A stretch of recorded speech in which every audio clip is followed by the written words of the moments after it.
quando chega uma demanda nova para você, seja uma feature, uma melhoria, e o gerente pede. E aí, quanto tempo leva para fazer isso? O que que você faz? Eu sei, cara, é difícil. Estimativas é um dos aspectos ali mais difíceis quando a gente trabalha com desenvolvimento de software e não só com desenvolvimento de software, claro, né? Mas vamos falar sobre isso, né, no nosso contexto hoje, tá? Então vamos lá. O que que a gente precisa entender sobre estimativas, né? Primeiro, o que que é uma estimativa, tá? O que que é uma estimativa?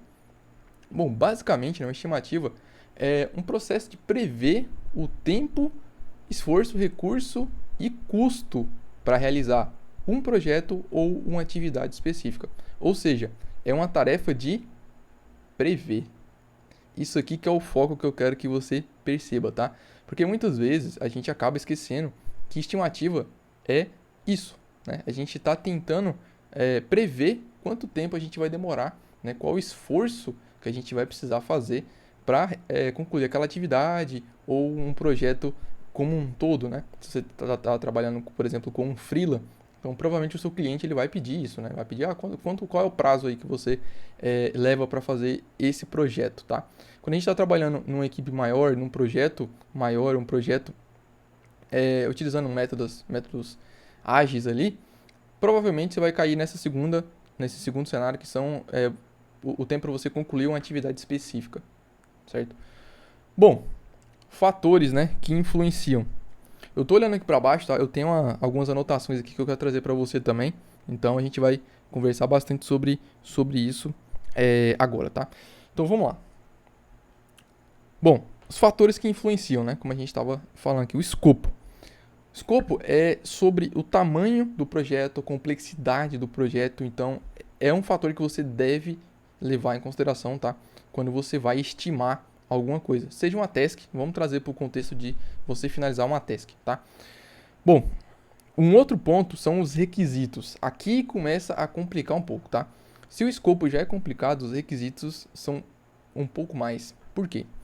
Os requisitos, eles precisam ser claros, precisam ter estabilidade, né? Eles precisam ter uma completude, né, nos requisitos ali, e é o que muitas vezes a gente não tem, né? Então, muitas vezes, a própria área de negócios, ela é uma área que tá voltada ali, né, para entender o mercado, para entender o que os competidores eles estão fazendo. Então, a gente precisa, às vezes, pivotar rápido, né, para poder continuar competitivo no mercado. E isso é complicado, tá? Então, os requisitos eles acabam mudando por conta disso, principalmente por conta disso, mas outros fatores também entram na jogada, tá? Como, por exemplo, recursos. E quando eu falo recursos aqui, eu estou querendo dizer o quê? Disponibilidade e skills dos desenvolvedores, as pessoas que estão envolvidas ali no desenvolvimento do projeto, tá? Por quê?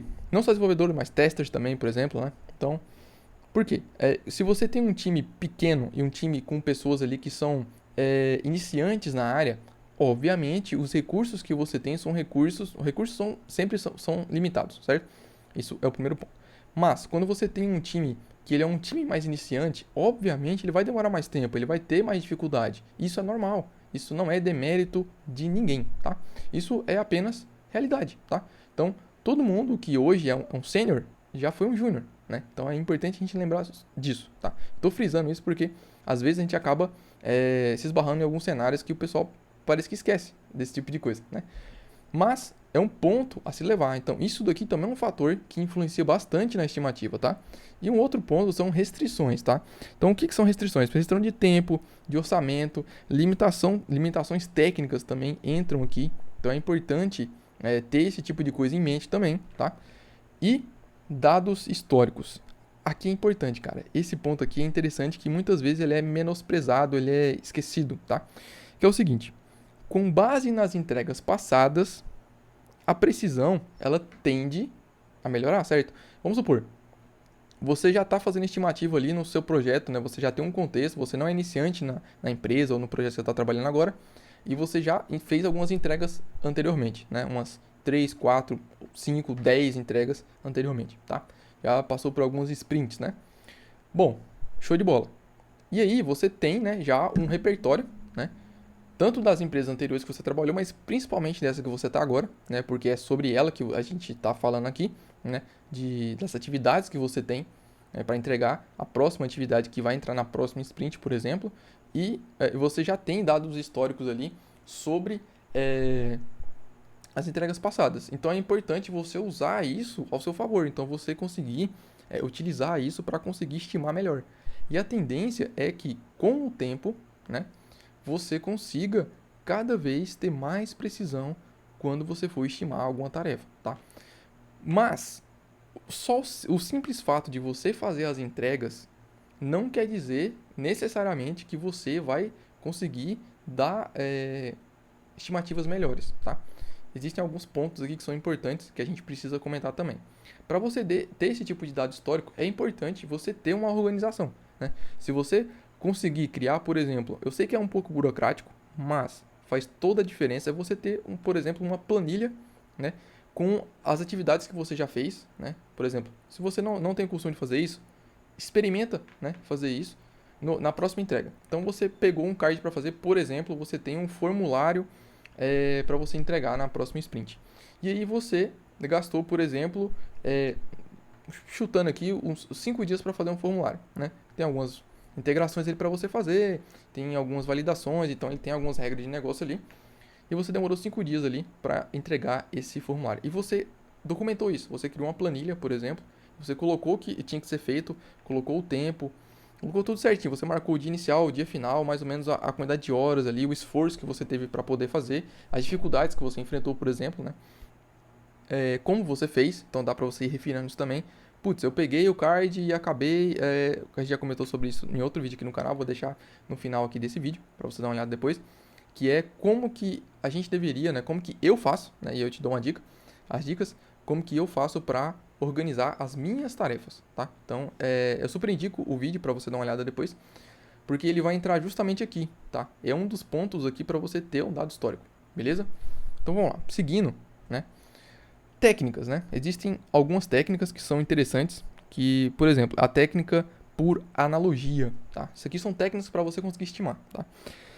Tendo como base, né, a gente falou aqui dos dados históricos, então, usando esses dados históricos, você vai ter como base, né, as entregas passadas para você fazer uma analogia, né? Por exemplo, na última entrega, ou, sei lá, você já fez uma entrega de um formulário parecido com esse. Então, você tem agora uma próxima entrega que é um formulário também.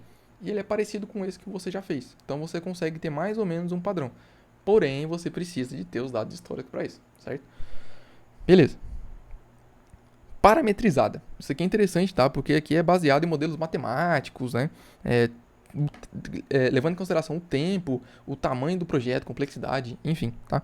Por especialistas, isso aqui é usando insights e a expertise, né, de profissionais que têm já tempo de casa, por exemplo, já trabalham naquele projeto ou já têm muito tempo de experiência. Então, os insights deles podem ser úteis para a gente utilizar aqui também para fazer essas estimativas, tá? Aqui tem um ponto também que é um parênteses, já é um pouco de opinião, tá? Tem que tomar um pouco de cuidado com isso daqui, tá? Porque é o seguinte, você pode pegar os especialistas ali, que os caras são extremamente fora da curva, e você usar eles, né, para ter esses insights, né, sobre estimativas das próximas entregas. Porém, não vai ser eles quem vai desenvolver. Então, assim, tem que tomar um pouco de cuidado com isso daqui, porque o que pode acontecer é eles estimarem um prazo que não é compatível com o time que vai de fato, né, desenvolver aquela tarefa. Então, é só um ponto de atenção aqui, beleza? E tem a última técnica aqui que eu vou falar, que é sobre os 3 pontos, né? Que é esse PERT, né? Não sei como é que se pronuncia, mas ele é um acrônimo, tá? Que basicamente, né, a gente estipula ali o prazo otimista, o prazo pessimista e o prazo provável. E aí você tem uma fórmula, né, também matemática, para você conseguir fazer uma média ponderada ali, tá? Que é basicamente o seguinte, tá? Eu vou até anotar a fórmula aqui, ó. Que é o seguinte. A fórmula do PERT é assim, ó. É o prazo otimista, tá? Mais 4 vezes o prazo razoável, né? Mais o prazo pessimista, tá? Isso aqui tudo dividido por 6, beleza?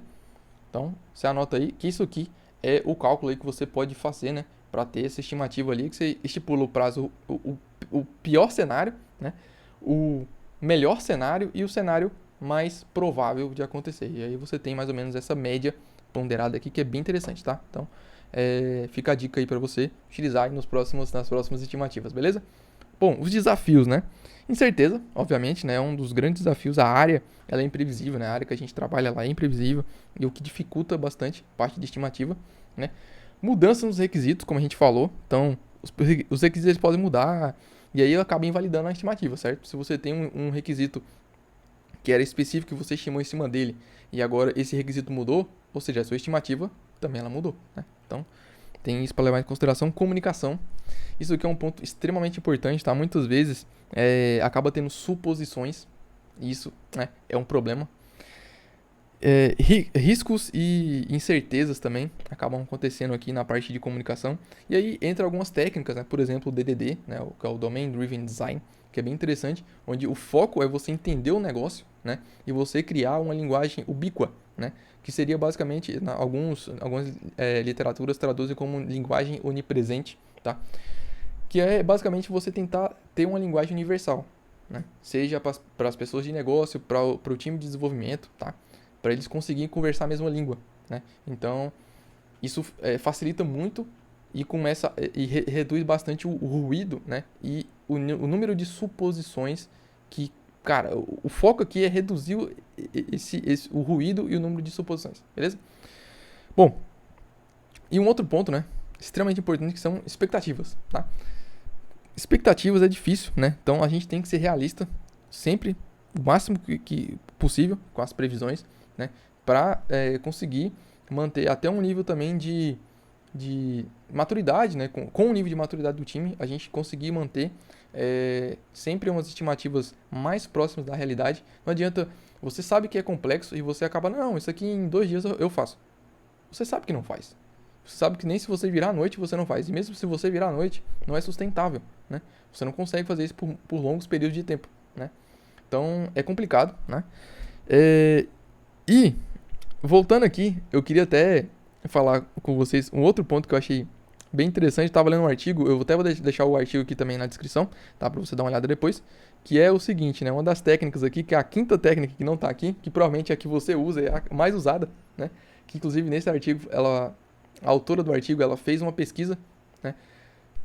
Demonstrando isso daqui, que basicamente a técnica, ela chama cálculo hipotético, universal, técnico e estimativo. Massa, né? Isso aqui é um nome bonito para o famoso chute, né? Basicamente, a maior parte, né, quando vai fazer estimativa, é na base do chute, né? A grande maioria nem sabe que essas técnicas, elas existem, tá? Então, esse foi um dos motivos de eu fazer esse vídeo aqui, e também, né, foi uma sugestão de um inscrito aqui, o Isaac, né? Salve, Isaac, se você estiver vendo o vídeo aí, né? Que foi uma das sugestões dele, tá? Que são bem importantes, tá? Bom, voltando aqui, né? E se você trabalha com os métodos ágeis, né? Tem story points, né? Dimensionamento relativo, tem play poker que dá pra fazer também, que é bem interessante. A gente utiliza aqui, inclusive, no Labs, tá? E aí é importante a gente entender que tempo ele é diferente de prazo, tá? Por quê? O que é o tempo, né? O tempo é o esforço total em horas, dias e, né, bem raramente ali, semanas, tá? Prazo, ele é um intervalo de tempo em que a atividade ela deve ser realizada, tá? Parece a mesma coisa, mas não é, tá? Perceba ali, ó. O tempo, ele é o esforço total. Então, se por exemplo, se a gente começar a numerar os cards com peso, né? Com story points, por exemplo, né? Mas eu vou usar aqui, se for um card PP, ele, né, tem de tantas a tantas horas para você resolver, né? Em média, né? Se for um card P, já é outro. Se for um card M, é outro. Um G é outro. E por aí vai, certo? Isso é o esforço do card. O esforço muitas vezes é medido em horas, mas ele pode ser medido, né, por exemplo, aqui em dias, semanas e etc, tá? Já o prazo, né, se você tem um esforço, por exemplo, de 8 horas, não necessariamente quer dizer que você vai terminar no mesmo dia. Lembrando que, né, ninguém trabalha 8 horas certinho, né? Então você não vai trabalhar ali, sentar e conseguir focar 8 horas e conseguir desenvolver ela em 8 horas contínuas no dia. Não vai rolar, né? Então, se o card ele tem um tempo, ele tem um esforço de 8 horas, ele pode ser um card que vai, por exemplo, demorar 2, 3 dias para ser resolvido, em média, tá? Pode ser 2, pode ser um pouco mais. Então, Tem outras coisas também que podem acontecer ao longo do caminho, como a gente falou, né? Então, mudança de requisito, etc. Algumas restrições. Pode acontecer, se você tem muitas integrações externas, pode acontecer de algumas delas dar algum problema, você tem que fazer algum estudo ali, ler documentação, ou a documentação é ruim e acaba, né, te tomando algum tempo. Então, tudo isso tem que ser levado em consideração para fazer uma estimativa cada vez mais assertiva, certo? Então, uma estimativa é sim uma atividade extremamente complicada, tá? Mesmo se você tiver 20 anos de experiência, deixa nos comentários aí se você tem bastante tempo de experiência, mais de 15 anos de experiência no mercado, se você acha hoje fácil de estimar, certo? Então, é isso, galera. Espero que você tenha curtido esse novo formato aqui, tá? É um teste, eu queria trazer esse conteúdo um pouco mais teórico, tá? Pra gente trocar mais uma ideia aqui, tá? Com o webcam aberto e tal, pra gente ir trocando uma ideia. Então deixa nos comentários o que você achou desse formato e deixa nos comentários também sobre as suas estimativas, como que você faz, tá? E se você vai testar isso daqui, depois você volta aqui também e deixa seu feedback aí, tá? Pra ajudar a galera, beleza? Então é isso, galera. Valeu, falou, grande abraço e até a próxima.